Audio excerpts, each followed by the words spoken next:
Welcome to today's explainer. आज हम Indian river system को ऐसे डिकोड करने वाले हैं कि आपको सब कुछ एकदम क्लीन, क्लियर और स्टेप बाय स्टेप समझ आ जाएगा।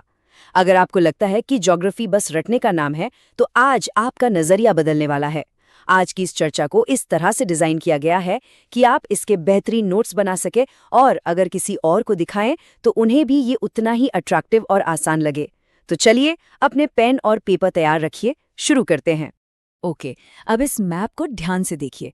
पहली बार में ये आपको बहुत सारी नदियों और नामों का एक उलझा हुआ जाल लग सकता है, राइट? लेकिन बिल्कुल घबराने की जरूरत नहीं है। इस पूरे कॉम्प्लेक्स नेटवर्क को मास्टर करने का एक सिंपल सा ट्रिक है। हम इस पूरे नक्शे को 3 बहुत ही लॉजिकल हिस्सों में तोड़ने वाले हैं। ट्रस्ट मी, इसके बाद ये मैप हमेशा के लिए आपके दिमाग में। एक्सप्लेनर का ब्लूप्रिंट कुछ इस तरह रहेगा। पहले थोड़ा इंट्रोडक्शन, उसके बाद ओरिजिन यानी उत्पत्ति के आधार पर क्लासिफिकेशन, फिर हम देखेंगे पेनिनसुलर फ्लो डायरेक्शंस, उसके बाद फ्लो यानी बहाव के आधार पर क्लासिफिकेशन, फिर बाउंड्रीज यानी सीमाओं के आधार पर, और आखिर में एक क्विक समरी। ये एकदम आपके परफेक्ट नोट्स के इंडेक्स जैसा काम करेगा। तो शुरू करते हैं पहले हिस्से से, जहां हम अपनी फाउंडेशन सेट करेंगे। देखिए, हमारा रिवर सिस्टम इतना विशाल है ना कि बिना एक प्रॉपर स्ट्रक्चर के इसको याद रखना लगभग नामुमकिन है। बस रैंडम नाम रटने से काम नहीं चलेगा। नोट्स बनाने के लिए अपने पेज पर 3 कॉलम्स बना लीजिए, क्योंकि इस पूरे टॉपिक को हम 3 पिलर्स पर खड़ा करने वाले हैं: ओरिजिन, फ्लो और बाउंड्री।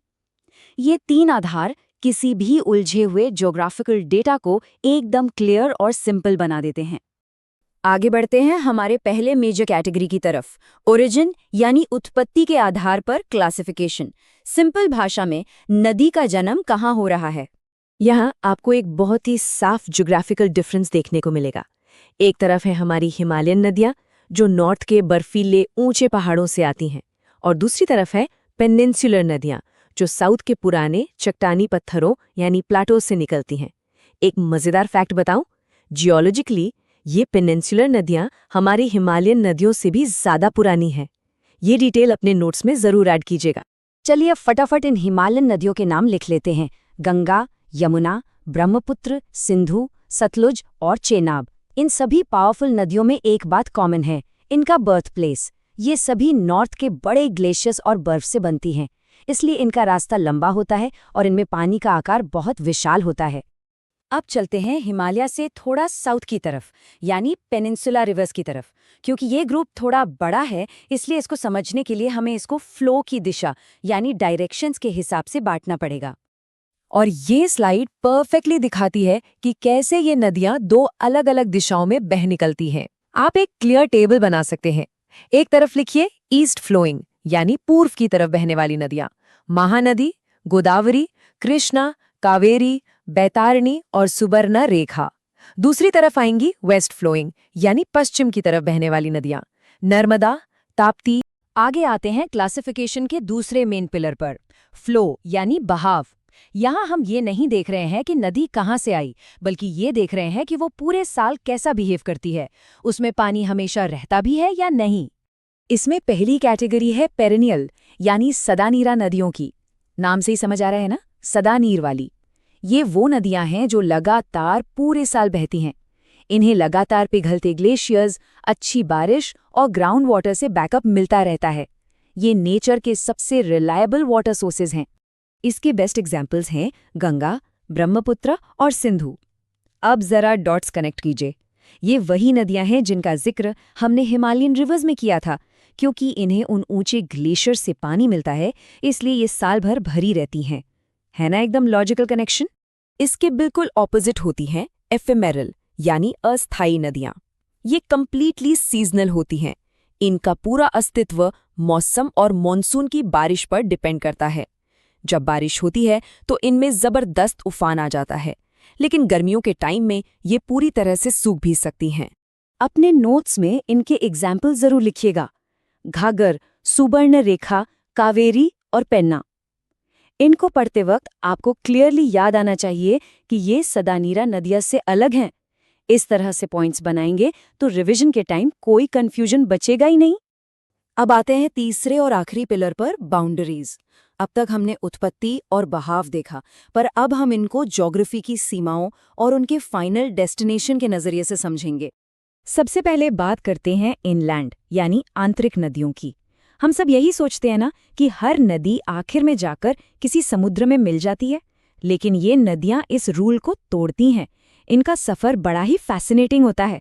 ये देश के अंदर ही शुरू होती हैं और समुद्र तक पहुंचने से पहले ही किसी झील में या किसी रेगिस्तान की रेत में बस गायब हो जाती हैं, मैजिक की तरह, राइट?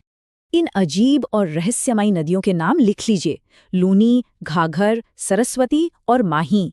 सरस्वती का नाम तो वैसे भी हमारी हिस्ट्री और मिथोलॉजी से बहुत गहराई से जुड़ा है। ज्योग्राफी के हिसाब से भी ये एक ब्रिलियंट पॉइंट है कि ये नदियां जमीन पर शुरू होती हैं और जमीन के अंदर ही अपना सफर खत्म कर देती हैं। उसके बाद आती हैं इंटरनेशनल या ट्रांस बाउंड्री नदियां। ये वो मैसिव नदियां हैं जो इंसानों के बनाए बॉर्डर्स को बिल्कुल नहीं मानती।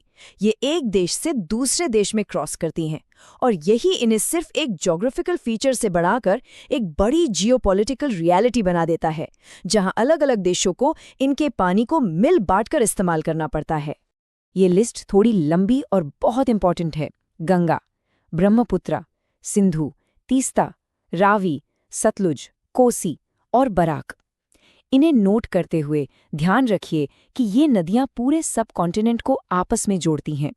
इनका रोल किसी एक स्टेट या देश तक लिमिटेड नहीं है, बल्कि इंटरनेशनल डिप्लोमेसी में भी इनका बड़ा हाथ होता है। ओके, तो अब हम अपने एक्सप्लेनर के आखिरी हिस्से में आ गए हैं। हमने जो भी स्टेप बाय स्टेप नोट्स बनाए हैं उनको एक साथ देखने और समराइज करने का टाइम आ गया है। अब आप इस इंटरकनेक्टेड मैप को वापस देखिए। क्या ये अभी भी उतना ही डरावना लग रहा है? बिल्कुल नहीं। अब ये हर एक हिस्सा एकदम लॉजिकल सेंस बना रहा होगा। हमने इसको ओरिजिन, फ्लो और बाउंड्री, इन 3 हिस्सों में बांटकर इस पूरे कॉम्प्लेक्स स्ट्रक्चर को आसानी से डिकोड कर लिया है। देखा आपने, एक स्ट्रक्चर्ड अप्रोच और अच्छे नोट्स होने से कितना फर्क पड़ता है। इस सेशन ने हमें सिखाया कि कैसे एक सिस्टमैटिक स्टडी ज्योग्राफी को रटने की जगह समझने लायक बना देती है। जाते जाते आपके लिए एक छोटा सा सवाल छोड़ रहा हूँ। ओरिजिन, फ्लो और बाउंड्री, इन तीनों में से आपको सबसे सरप्राइजिंग फैक्ट कौन सा लगा? क्या वो इनलैंड नदियां थीं जो अचानक गायब हो जाती हैं, या वो मासिव इंटरनेशनल नदियां जो देशों को जोड़ती हैं? अपने नोट्स दोबारा पढ़िए और इस बारे में ज़रूर सोचिए। आज के इस एक्सप्लेनर में मेरे साथ जुड़ने के लिए बहुत बहुत शुक्रिया। ऐसे ही लगातार सीखते रहिए और आगे बढ़ते रहिए।